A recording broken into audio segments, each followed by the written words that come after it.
Good day, guys.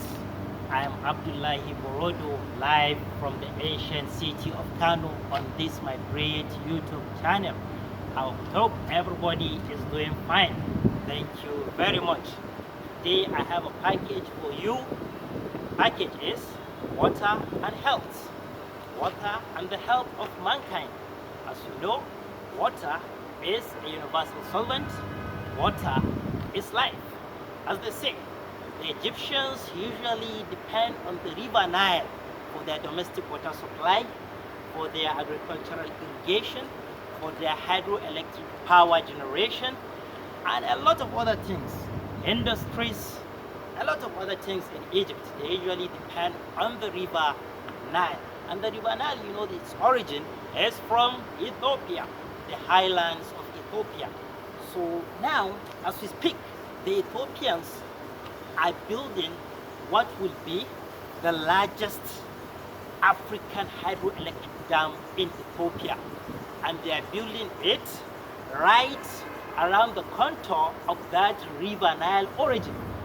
So if you are looking at the media all around, there is a lot of political horse trading, political agreements here and there between the Ethiopians and the Egyptians upon the right of the river Nile usage.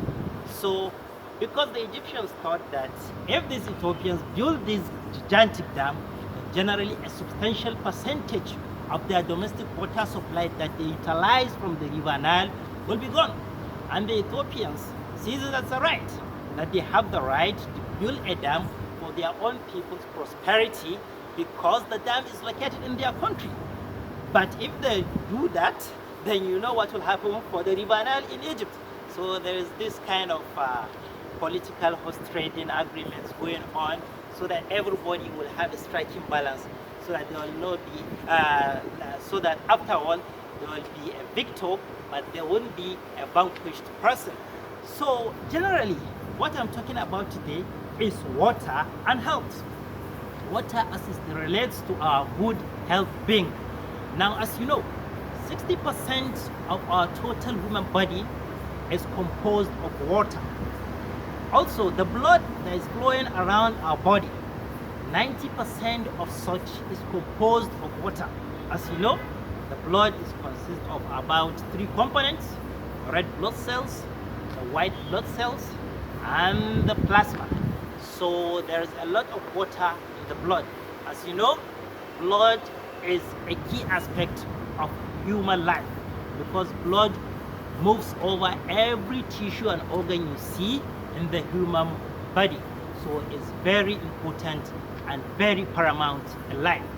So the 90% percentage of water inside blood makes it very key because, as you know, water is being consumed edibly by us. Maybe we drink it, we take fruits, we take foods, or we take other sugary drinks. They are all consistent of water.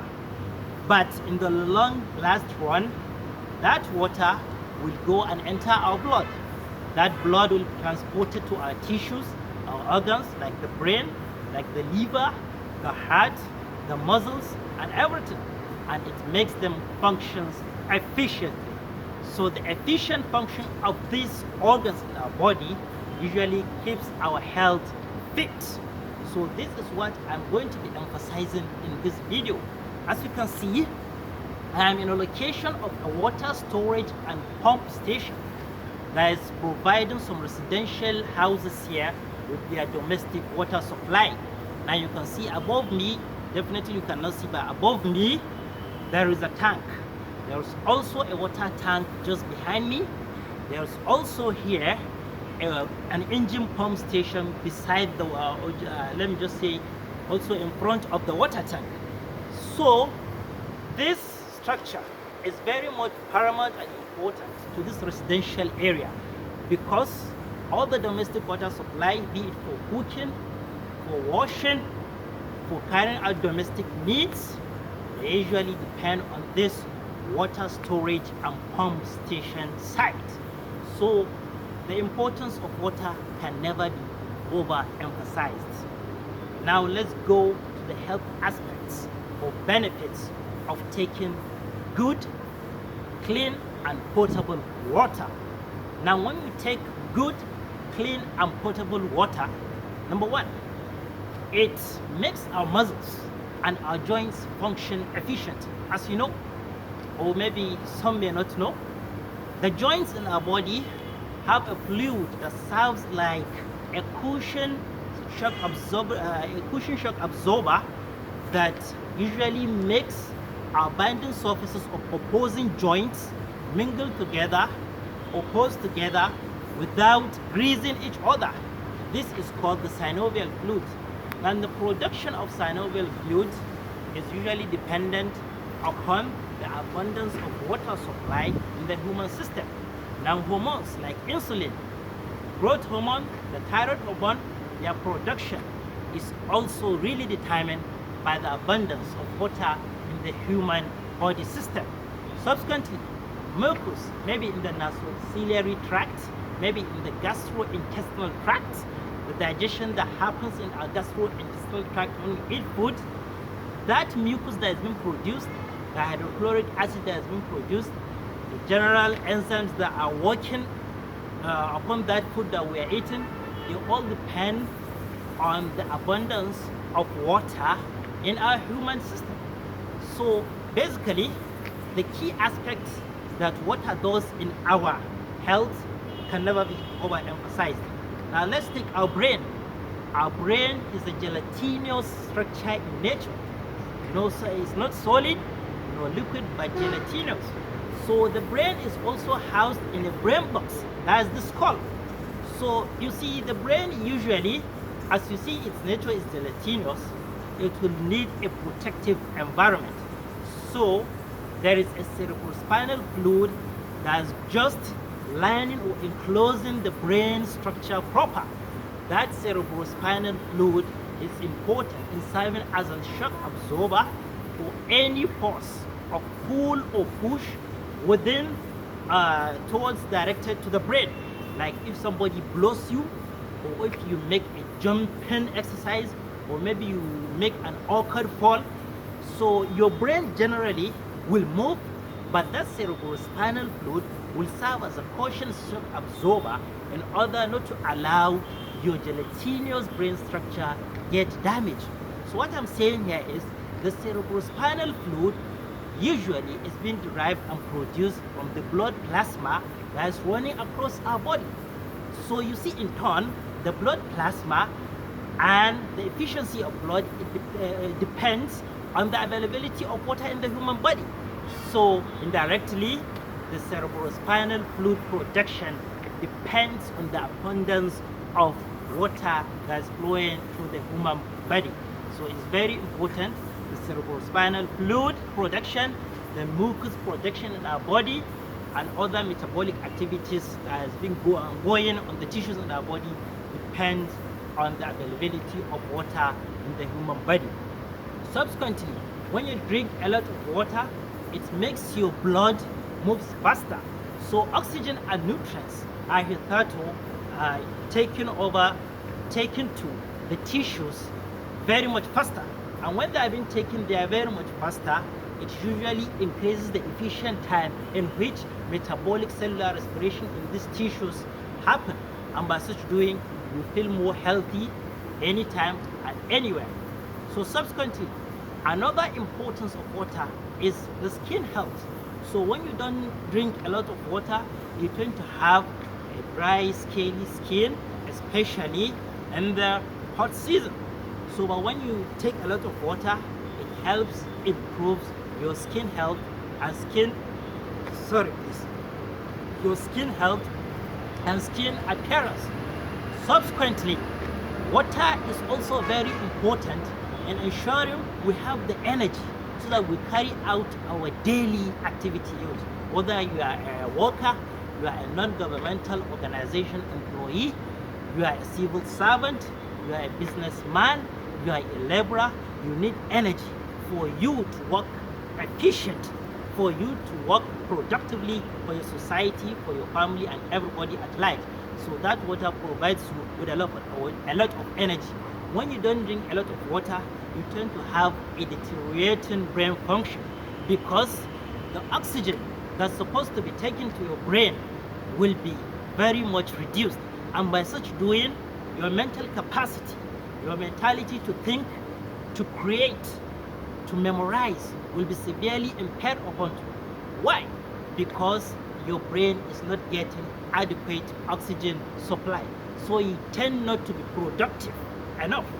Whether you are a worker, whether you're a student, whether you are a bank employee, a non-governmental organization employee, and anything.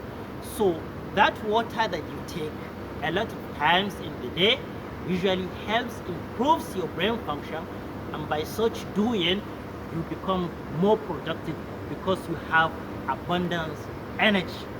Subsequently, water, if you take it a lot of time, it helps to ensure that the toxins that are being generated in our system from digestion, from the urinary tract, and every other toxins that are being produced as a result of metabolic activities in the human body are being cleared quickly enough, because as we all know, the kidney is responsible for making urine. And when there is a lot of water, when there is adequate amount of water, when you take adequate amount of water, and the water levels of your blood is at an adequate level, then generally that makes the kidney function well, because the blood supply to the kidney will increase, and the perfusion of the kidney nephrons will also increase. By such doing, the concentration of urine that will be produced as a human being will be optimal, will be normal.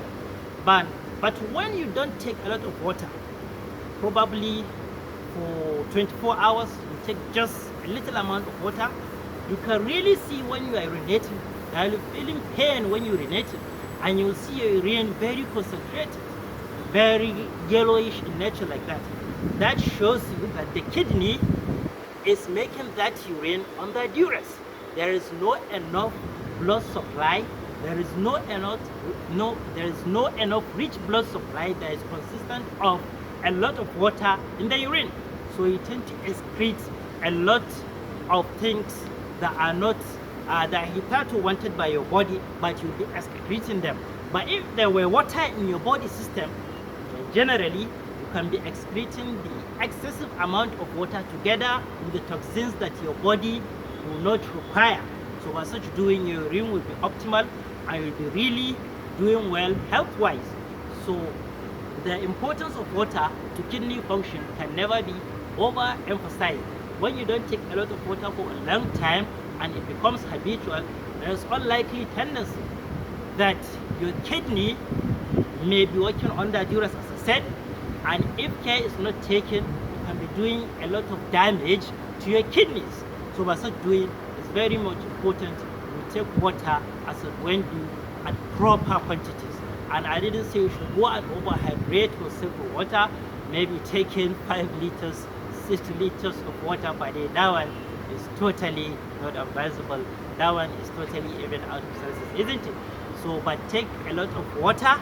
It's very much important to our health, and it will improve significantly both our physical, our emotional, our mood, and our physical function as human beings. So by this, I want to just conclude by saying that water is life, water is life, water is life. So we should try as much as possible to take a lot of water. Subsequently, and despite the fact I'm concluding, but this point just ran out, fruits are also consisting of a lot of water. So you should also take fruits a lot because they have a lot of water in them.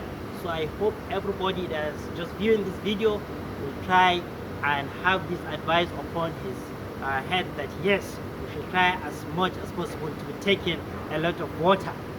So until we see in my subsequent video, I'll wish you to stay safe, and subsequently until then, I say stay healthy, stay hearty, and stay happy.